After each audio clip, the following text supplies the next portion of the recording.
7 പതിറ്റാണ്ടിനിടയിൽ കണ്ണൂരിലെ രാഷ്ട്രീയ ആക്രമണങ്ങളിൽ ജീവൻ പൊളിഞ്ഞവരുടെ എണ്ണം എണ്ണിയാൽ ഒടുങ്ങില്ല. ജില്ലയിൽ മേധാവിത്വം സ്ഥാപിക്കാനായി രാഷ്ട്രീയ കക്ഷികൾ അക്രമങ്ങളെ ഉപയോഗിച്ചു തുടങ്ങിയപ്പോൾ കേരളത്തിലെ ഏറ്റവും രാഷ്ട്രീയ അസമാധാനം നിലനിൽക്കുന്ന ജില്ലയായി കണ്ണൂർ മാറി. ജീവനെടുത്തു പകവീട്ടുന്ന കണ്ണൂരിലെ രാഷ്ട്രീയ കുടിപ്പകയ്ക്ക് 7 പതിറ്റാണ്ടിന്റെ ചരിത്രം. സ്വാതന്ത്ര്യ സമരസേനാനിയും കമ്മ്യൂണിസ്റ്റ് നേതാവുമായിരുന്ന മയ്യാരത്ത് ശങ്കരനെ 1948 ഇതുപോലൊരു മെയ് മാസം കോൺഗ്രസുകാർ തല്ലിച്ചതച്ച് കൊന്നതിൽ തുടങ്ങും ആ ചരിത്രം. ബിജെപിയും RSSും CPMും കോൺഗ്രസും മുസ്ലിം ലീഗും SDPIയും ഒക്കെ അടങ്ങുന്ന കണ്ണൂരിലെ മിക്ക കക്ഷികളും ആ ചോരയിൽ ഓരോ ഘട്ടങ്ങളിൽ പങ്കാളിയായി. മേധാവിത്വം തെളിയിക്കുന്നതിനായി ഈ പാർട്ടികളെല്ലാം ബോംബുകളും വടിവാളും കത്തിയുമൊക്കെ ഉപയോഗിച്ചു തുടങ്ങിയപ്പോൾ കേരളത്തിലെ 14 ജില്ലകളിൽ രാഷ്ട്രീയ അസമാധാനം നിലനിൽക്കുന്ന ജില്ലയായി കണ്ണൂർ മാറി.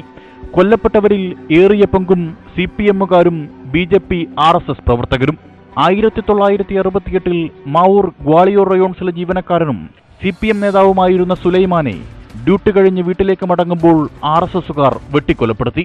പ്രജാ സോഷ്യലിസ്റ്റ് പാർട്ടിയുടെയും കമ്മ്യൂണിസ്റ്റ് പാർട്ടിയുടെയും പ്രവർത്തകർ തമ്മിലായിരുന്നു ആദ്യകാല ഏറ്റുമുട്ടലുകൾ.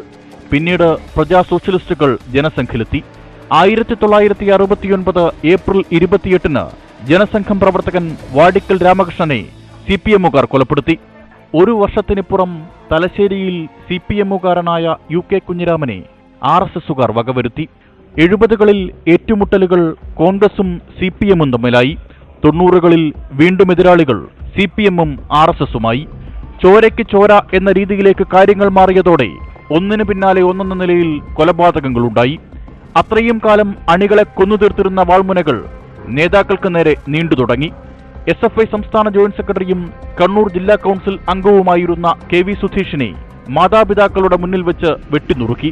KT ജയകൃഷ്ണനെ ഈസ്റ്റ് മൊകേരി സ്കൂളിൽ പിഞ്ചുകുട്ടികളുടെ മുന്നിലിട്ട് വകവരുത്തി. CPMന്റെ കണ്ണൂരിലെ അക്കാലത്തെ യുവനേതാക്കളായിരുന്ന P ജയരാജനും EP ജയരാജനും നേരെ വധശ്രമമുണ്ടായതും ഇക്കാലത്തു തന്നെ. അരിയിൽ ഷുക്കൂർ, ധനരാജ്, കതിരൂർ മനോജ്, C അഷ്റഫ്, ഷുഹൈബ്, ഫസൽ എണ്ണിയാൽ ഒടുങ്ങില്ല.